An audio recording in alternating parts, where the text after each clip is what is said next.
What's going on, guys? My name is Zachary, and for those of you who have been following my channel for the last couple of years, you might have noticed that I took quite a bit of a hiatus for the last year, and I'll get into that a little bit here, but the main topic of our conversation is the Honda Civic Type R transmission. Now, some of you guys may notice something's a little bit different in this video, and that would be the car itself. You guys may notice in this video that is a little bit different from the last ones is the vehicle. The car that I have now is a 2019 Honda Civic Type R. It is Sonic Gray Pearl. It wasn't a color that they actually released in 2017 or 2018. I was really disappointed. I know that this was a color that they released overseas and I absolutely loved it. As far as the hiatus goes, I actually sold my 2017 back in January of this year. I went through a lot of life changes. I found out that I was having another little girl. Now she's here, she's 3 months old. She's beautiful, she's healthy. We also were in the process of buying a house, and we were going through some job changes, so had to make a little bit of a financial change. Therefore, the toys had to change. But this platform, I absolutely love it, and I wasn't gonna stay away from it for very long. You guys must be thinking, clickbait, 4 transmissions, 2 Type Rs, what the hell? I originally had a 2017 Honda Civic Type R. I bought it in July of 2017, and a little bit of a history on that vehicle. It had about 9,000 miles before I started encountering transmission issues. I was experiencing a really rough second gear grind as well as a third gear grind. And at the time I thought maybe it was just a driver issue. I found myself pausing, concentrating, overthinking it, clutch fully in, deep breath, then shifting, just whatever I had to think to actually concentrate and focus on shifting at the time. And I took it to the dealership, Avondale Honda at the time, and they weren't able to replicate the issue. At this time, the vehicle was pretty stock. There wasn't anything done to the vehicle. Flash forward about 3,000 miles later, I had about 12,000 miles on the vehicle. It was getting worse. I had a first gear lockout, second gear grind, third gear grind. And the vehicle was tuned at this time. It had a custom E30 tune by Dramatune. It had a downpipe, an intake, it had a full exhaust. It was making about 380 horsepower at the time. This time when I dropped it off at the dealer, I said, hey, I told the master technician, I said, I only want you driving it, but I want you to take it home. I want you to drive it until you can replicate this issue because it's pretty bad. And he called me and he said, oh, yeah, we were able to replicate it. So we're gonna hold on to the vehicle and we're gonna do a transmission teardown. But there's some things that you should know, full transparency. We are gonna have to have a regional tech come out and inspect the transmission. At the time when this was happening, the transmission issues were just starting to pop up. Now, this was a little bit new for a lot of dealers at the time. And he said there's a $500 teardown fee if it's found not to be covered. And I was wondering at the time, I'm thinking, well, what the heck? He goes, have you been tracking the vehicle? Have you been launching it? Have you been misshifting it? There were quite a few things that they asked at the time. And my response to him was, Honda markets this vehicle as a track vehicle. So that wouldn't make sense for them to decline it for warranty work if you were tracking it. That kind of blew my mind at the time. And as I said, hold on to the vehicle, tear it down. So they did. And one of the things I found that they were looking for was the clutch, because if the clutch is crap, that means you probably don't know how to drive a manual. If it shows a lot of wear and a little bit amount of time, it could mean that you do know how to drive it, but you're putting too much wear on it. Maybe you are tracking it. They reviewed it, they inspected it. They even told me that they were looking at my social media accounts to see if there was any videos of me tracking it or abusing the vehicle. That blew my mind away as well. They said, you know what, we're gonna replace first, second, third, and fourth gear. Those were the gears that actually had metal shavings in it. I said, okay, awesome. Well, it came back that first and second gear had a 6-month wait list on those gears. So they said, we're just gonna send you a brand new transmission. I was like, sweet. So flash forward, they held onto the vehicle for about 3 weeks at the time.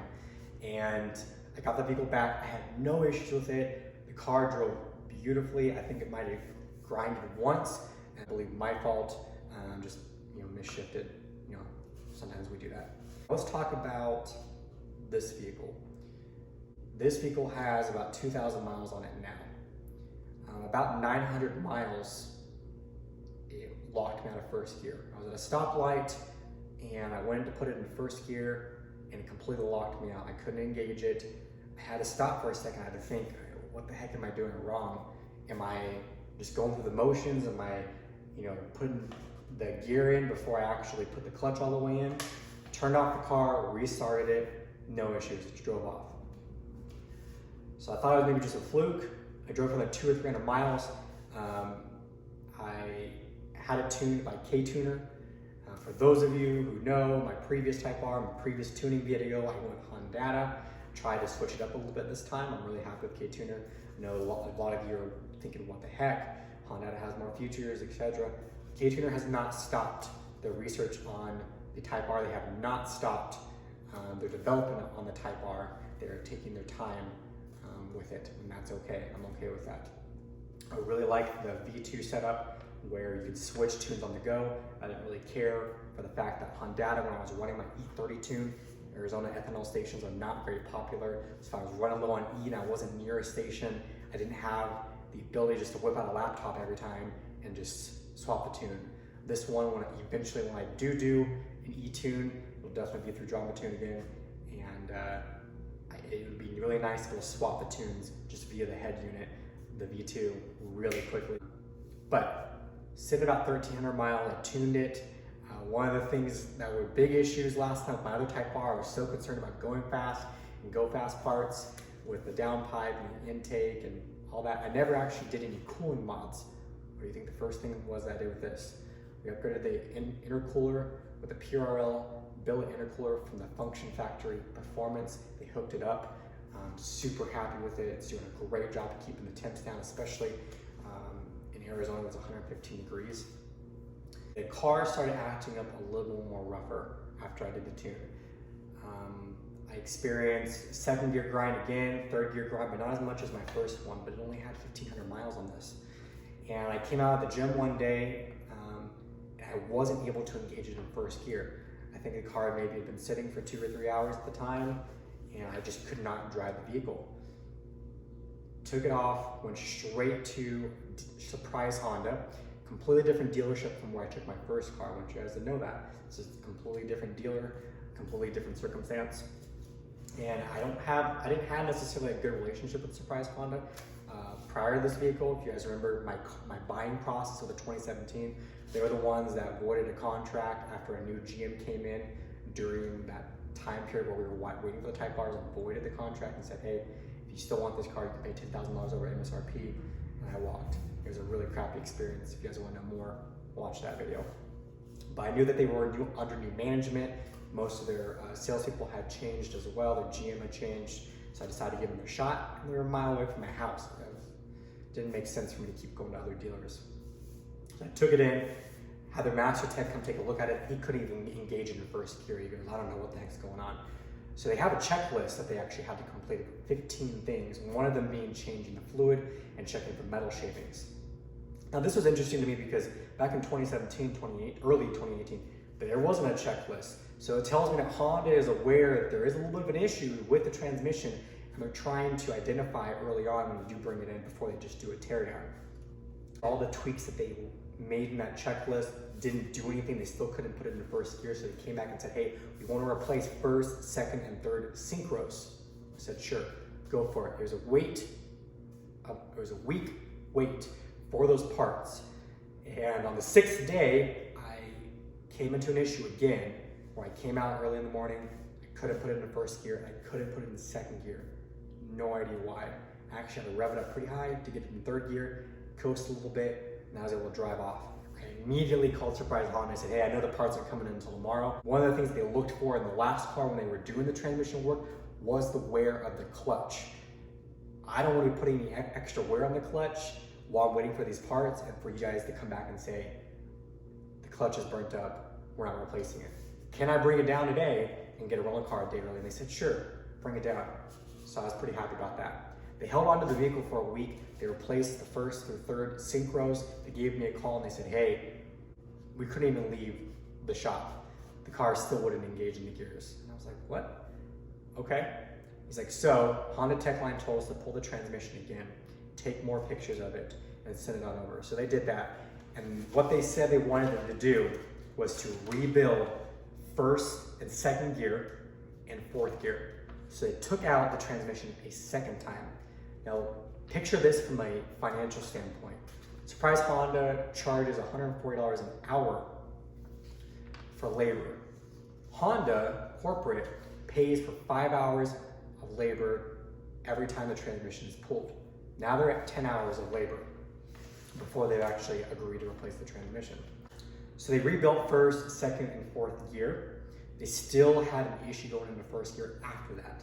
So instead of replacing the transmission, Honda Techline, once again, and I get it, from their standpoint, I think they're trying to mitigate having to replace this really expensive ass part, but now the other parts are starting to rack up, I would think. This time, they had to take it out a third time, Honda Techline, take pictures of all the internals. I just had to check the fork clearance as well. And during this time, I said, hey, I know sometimes a lot of the issues is the slave cylinder. I've been reading over the last 3 years or so about all these different reasons for the Honda transmission failing or not working as it should. I've heard that it's completely driver mod, people driving the 40,000 miles, never having any issues. Slave cylinder, it's a synchros, the transmission fluid fixes it. Realizes this drivetrain, this engine, this transmission is almost identical to the previous generation Type R that was actually available in Europe, as well as other overseas markets. And before I bought my 2017, I did a lot of research on that platform as well, and they also had quite a bit of transmission issues, and Honda corporate of UK would actually decline them too for various reasons, and sometimes people would get them fixed too. So this isn't a new issue to the rest of the world. This seems to be a reoccurring issue over there. To the US, it seems pretty new.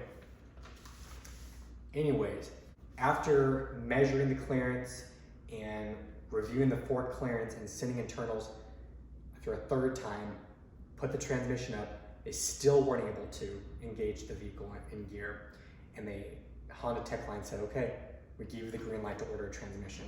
Now the transmission is being dropped a fourth time. It gets overnighted and they were actually able to install the transmission within like 4 or 5 hours. That's 20 hours of labor automatically that Honda corporate's paying for at a $140 rate. That is mind-blowing, not including the parts expense. So let me ask you guys this. What do you guys think the issue is? Is it a driver mod issue? Trust me, these transmissions are not built like they used to. You used to be able to bang the gears together in older transmissions and have absolutely no issues with the older Hondas. These are not built like that. This transmission, it's really notchy, and I actually really love that. Part of the notchiness comes from there being a ball bearing right before second gear, so it slides in place and keeps it from kicking it out. That's one of the things I love about this transmission. Some people don't like that. They think it's an issue. But I'm curious. I've had 2 Type Rs, transmissions replaced in both of them, 2 different dealership experiences, no hassle. I know some of you guys have been declined warranty work because of driver mod issue. I'm curious, what do you guys think the issue is? Will Honda fix this? Will there ever be a revised transmission that comes out? That was one of the questions I asked the Honda Tech guy. I said, hey, sometimes I know there's quite a bit of issues. They actually do revisions on full-on parts. And they said, no, there's no revisions at all. Same part. I said, okay, we'll see how this one goes. So with that being said, I'm curious. I'm looking for you guys' feedback. What's your thoughts? What's your experience? What do you think the issue is? Appreciate you guys' time. I know this is a really lengthy video, pretty boring hearing me talk the whole time, but I think this is a really important topic that a lot of people have asked me about my experiences. I've read a lot about other people's experiences, poor and good experiences. What are your thoughts? Leave feedback down below and subscribe. It's really great to be producing content for you guys again. I'm excited to be doing some new stuff and to be doing things a little bit differently with this one. Thanks again, guys, for watching. Have a great day.